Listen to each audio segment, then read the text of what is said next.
જય શ્રી કૃષ્ણ. સર્વ વૈષ્ણવોને મારા ભગવત સ્મરણ. શ્રી ગોવર્ધનનાથ કી જય. શ્યામ સુંદર શ્રી યમુને મહારાણી કી જય. શ્રી વલ્લભાધીશ કી જય. પુષ્ટિ સત્સંગ ચેનલમાં હું શિવાંગી આપ સર્વ વૈષ્ણવજનોનું હાર્દિક સ્વાગત કરું છું. વૈષ્ણવો, આજે આપણે સત્સંગમાં આગળ વધીશું વ્રજયાત્રામાં. તો વ્રજયાત્રામાં અત્યારે વૈષ્ણવો 84 કોષની યાત્રા આપણે માનસીમાં કરી રહ્યા છીએ.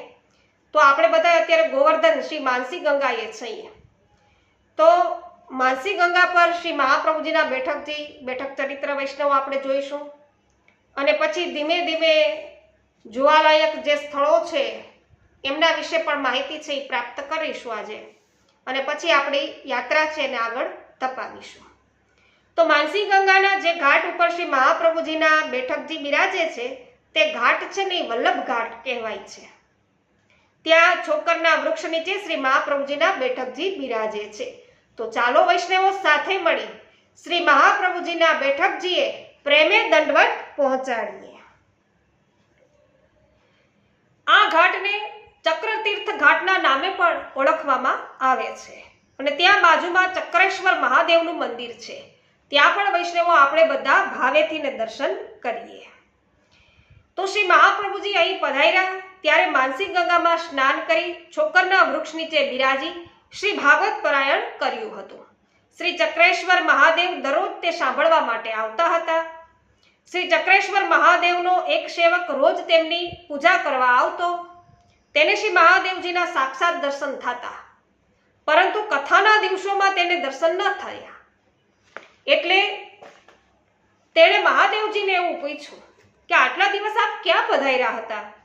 ત્યારે મહાદેવજીએ શ્રી મહાપ્રભુજીના સર્વ સમાચાર એના સેવકને કહ્યા. તો શ્રી મહાપ્રભુજી અહીંયા 1 માસ સુધી બિરાજ્યા હતા. અને તે સમયમાં બંગાળના વૈષ્ણવ આચાર્ય શ્રી કૃષ્ણ ચૈતન્ય પણ અહીંયા હતા. તેઓ શ્રી મહાપ્રભુજીને મળવા આવ્યા. પરસ્પર નમસ્કાર કરી અને કુશળ સમાચાર પૂછ્યા છે. અને શ્રી કૃષ્ણ ચૈતન્યએ કહ્યું કે હું 6 મહિનાથી અહીંયા છું. પુરાણોમાં લખ્યું છે કે માનસી ગંગા છે ને એ દૂધથી ને ભરેલી છે. જે 6 મહિના સુધી અહીંયા નિયમપૂર્વક શ્રદ્ધાથી તેમાં સ્નાન કરે તેને માનસી ગંગાના દૂધ સ્વરૂપે દર્શન થાય છે.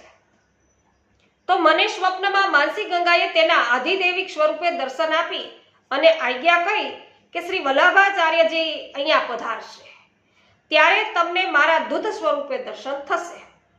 શ્રી મહાપ્રભુજીએ હસ્તની અંદર જળ લઈ શ્રી કૃષ્ણ ચૈતન્ય અને પોતાના સેવકોના નેત્રો પર છાંટ્યું. અને આથીને સૌની દ્રષ્ટિ છે એ દિવ્ય એટલે કે દિવ્ય દ્રષ્ટિ એ સર્વને પ્રાપ્ત થઈ. અને સૌને માનસી ગંગાના આધિદૈવિક દૂધમય સ્વરૂપે દર્શન થયા. બોલો શ્રી વલ્લભાધીશ કી જય. તો શ્રી કૃષ્ણ ચૈતન્યએ શ્રી મહાપ્રભુજીને કહ્યું કે મહારાજ, મારું માનવું છે કે કલિયુગમાં પ્રભુના નામ સિવાય બીજી કોઈ રીતે ઓધાર નથી.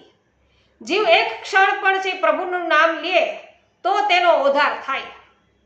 ત્યારે મહાપ્રભુજી એવી આજ્ઞા કરી કે હું તમારી આ વાત સાથે સંમત નથી.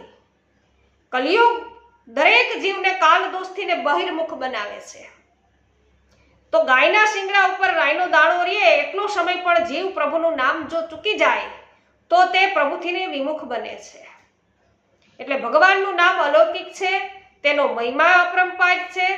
નામ લેનાર જીવો તો લૌકિક છે. માટે જીવે સતત ભગવદ નામ લેવું, નહીં તો તેને આસુરાવેશ આવી જશે. તો આ પ્રસંગમાં શ્રી મહાપ્રભુજીએ સતત ભગવદ નામ લેવાનો સિદ્ધાંત બતાવ્યો.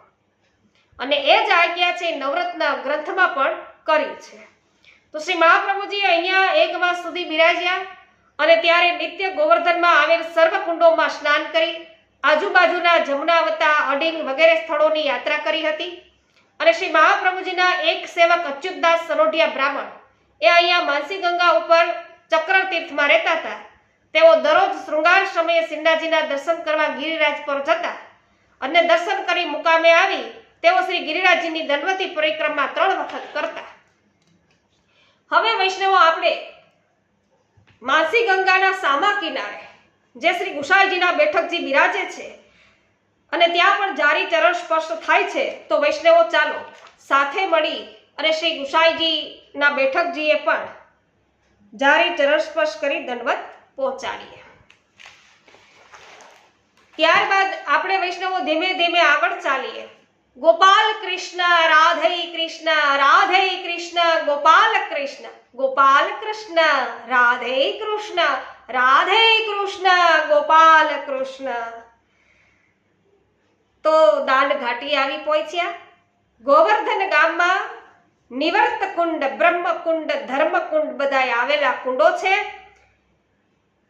તો આ બધા જ કુંડોએ વૈષ્ણવો આપણે ખૂબ ભાવેથી ને સ્નાન પાન અને આચમન કરીએ. અને મથુરાથી ગોવર્ધન ગામમાં આવતી વખતે સડક ઉપર દાન ઘાટી પાસે શ્રી દાની રાયજીનું મંદિર આવેલું છે. તો ત્યાં પણ આપણે ભાવેથી દર્શન કરીએ. કૃષ્ણ અવતારમાં અહીંયા પ્રભુ છે ને રાજા બન્યા છે અને તેમના સખાઓ બધા સિપાઈ બન્યા. ને અહીંયા ઠાકોરજીએ ગોપીજનોને રોકી રોકી અને દૂધ દહીંનો કર લીધો છે, દાન લીધું પ્રભુએ. માટે આ સ્થાન છે ને દાન ઘાટી કહેવાય છે. પરિક્રમા વખતે અહીંયા દાન લીલાનો રાસ થાય, બહુ સુંદર. અને તે લીલાનું પદ છે એ બહુ સુંદર છે કે એરી યહ કો હેરી યાહી દાન દેત ગોવર્ધન કેરી ખેડે, હાર ન ખેત ન ગામ મઢૈયા કાનર ઠાડો એડે. તો શ્રી ગુસાઈજીના સેવક રાજા આસ્કરણજી જે વિરક્ત સ્થિતિમાં વ્રજમાં ફરતા હતા ને, તેમને વ્યસન અવસ્થા સ્થિત થઈ હતી. એ આપણે 252 વૈષ્ણવની વાર્તામાં હજુ હમણાં એમના 7 થી 8 વાર્તા પ્રસંગો આપણે જોયા. તો તેઓ જ્યાં જ્યાં જતા ને ત્યાં ત્યાં શ્રી ઠાકોરજી તેમને તે સ્થળે લીલાના દર્શન આપતા. અને એક દિવસ રાજા આસ્કરણ છે ને અહીંયા દાનઘાટી ઉપર શ્રી ઠાકોરજીને કામળ ઓઢી તથા લાકડી લઈને સખા મંડળી સાથે ઉભેલા જોવે છે. આવા દર્શન એને થયા. તે ઠાકોરજી છે એ દહીં વેચવા જતા ગોપીજનોને રોકતા હતા અને આનાકાની છે એ ગોપીજનો કરતા હતા.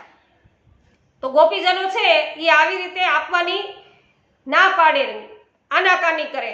તો આવી લીલાના દર્શન કરીને આસ્કરણજીએ ખૂબ સુંદર પદ ગાયું કે કબ તે ભયો હે દાની, કબ તે ભયો હે દાની, મટુક્કી ફોરત હરવા તોરત यह बात में जानी, नंदराय की कान करत हो और जसोदा रानी, आस करण प्रभु मोहन नागर गुण सागर अभिमानी.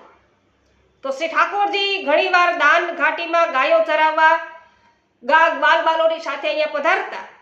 તે એક દિવસ બપોર થયો અને યશોદાજીએ છે ને ગોકુળથી ને ગોપીઓને કાવડો ભરીને છાશ લઈને મોકલો.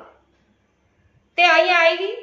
શ્રી ઠાકોરજીએ તેમને રોકી રાખી અને એવું કીધું કે તમે નંદરાયજીના સમ ખાઈને કહો કે અમે ઘરેથી જમીને આવ્યા છીએ, નહીં તો અમારી સાથે જમવા બેસવું પડશે. ત્યારે ગોપીઓએ હમ ખાધા. એટલે શ્રી ઠાકોરજીએ કીધું કે ભલે અમારી સાથે ભોજન ના કરો પણ અમારી સાથે બેસી દરેક સામગ્રી એક એક વખત ચાખવી તો પડશે જ કે. એટલે શ્રી ઠાકોરજી ગોપીઓને જમાડી આનંદ લેવા અને આપવા આવો આગ્રહ કરતા હતા. તેમણે સૌ ગોપીઓને ગોળાકારમાં વર્તાળુકાર છે બેહાડ્યા અને પોતે હસ્તમાં સોનાના સામગ્રી ભરેલા વાસણ છે લીધા અને પ્રભુ મૈંડા પોતે પીરસવા. હસી હસી સૌની સામે જોતા જોતા મેવા મીઠાઈ છે વેચવા લાગ્યા પ્રભુ. અને બીજું પીરસવાનું સખાઓને સોંપી દીધું અને પોતે પછી ભોજન કરવા બિરાઈ ગયા. વચ્ચે વચ્ચે તેઓ સુબલ સખાને ટોકવા લાગ્યા. તો આવા શ્રી પ્રભુ પરમાનંદ સ્વરૂપ છે. પરમાનંદ દાસીએ આ લીલાના દર્શન કરી અને સુંદર પદ છે એની રચના કરી અને ગાયું કે દાન ઘાટી છાક આઈ ગોકુલ તે કાવર ભરી, રાવલ કી રાવર એને રાખી સબ ઘેર, મન તો જબ ही देहो नंद की आन खेहो, भोजन की रही कछु चाखो एक बेर, कनक बेला कर्मे लिए राजत गिरी राज धरन, बाटत मेवा हसी हसी हेरत चहु फेर, सकल पाक परमानंद आरोगत परमानंद परमानंद टोक करत सुबल टेर टेर. राधे कृष्ण गोपाल कृष्ण, गोपाल कृष्ण राधे कृष्ण. ગોવર્ધન ગામમાં એક નિવૃત્તિ કુંડ છે. એનું નામ નિવૃત્તિ કુંડ એટલા માટે પડ્યું છે કે દાન ઘાટીમાં દાન લીલા દ્વારા શ્રી ઠાકોરજીએ ગોપીજનોની સંસારાસક્તિનો મોહ છે એનો નાશ કર્યો અને તેમની પ્રીતિ છે એ પોતાનામાં લગાડી. આથી ગોપીઓનો ભય હતો એ જતો રહ્યો છે, ગોપીઓ અભય બની. તો આ નિવૃત્તિ કુંડ છે એમાં વૈષ્ણવો આપણે ખૂબ ભાવેથી ને સ્નાન પાન અને આચમન કરીએ.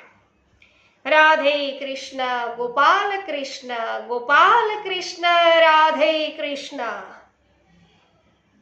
અહીંયાથી ને વૈષ્ણવ આપણે અડધો માઇલ જ્યાં આગળ આવ્યા ને ત્યાં તો જમનાવતા ગામ આવી ગયું છે. મથુરાથી ને 17.5 માઇલ થાય અને સારસ્વત કલ્પમાં શ્રી યમુનાજીનો એક ધારા પ્રવાહ છે ને આ ગામમાં વહેતો હતો.